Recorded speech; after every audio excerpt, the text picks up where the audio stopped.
En un passage éclair par la case télé-réalité, Alix Desmoineaux aura réussi à marquer les esprits. Si elle s'est éloignée du milieu qu'il a révélé au grand public, la jeune femme de 30 ans n'a pas hésité à en révéler les recoins les plus sinistres. Il y a quelques mois, Alix Desmoineaux s'était exprimée face à Cyril Hanouna sur les comportements inappropriés de ses homologues masculins, affirmant entre autres que Lane Castronovo s'était rendu coupable d'une agression sexuelle filmée.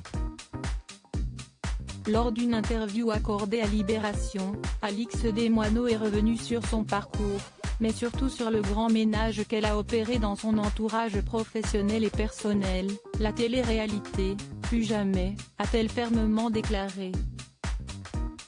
Dans les colonnes du magazine, l'influenceuse de 29 ans a révélé s'être séparée de toutes les personnes qui travaillaient pour elle à Marbella, où elle réside actuellement.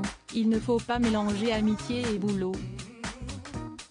Je me suis laissé grignoter mais la confiance n'exclut pas le contrôle, a-t-elle expliqué sans donner plus de détails. Alix Desmoineaux à propos de Jean-Luc Mélenchon, il est un peu mégalo, mais avec une bonne équipe il peut être l'un des meilleurs face aux journalistes de Libération. Alix Desmoineaux s'est aussi exprimée sur les blessures qui ont forgé ses engagements contre les violences sexuelles et sexistes.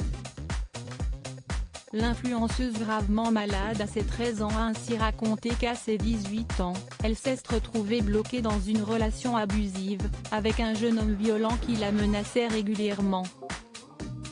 La jeune femme avoue avoir mis du temps à réaliser la gravité de la situation. « J'ai mis du temps à comprendre que j'étais victime, je ne savais pas que ça pouvait arriver si jeune », a-t-elle expliqué.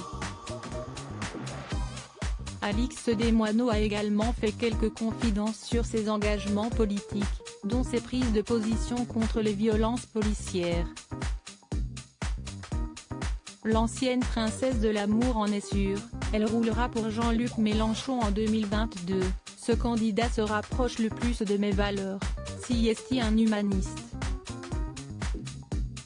Alors oui, il est un peu mégalo, mais avec une bonne équipe il peut être l'un des meilleurs. Loading widget.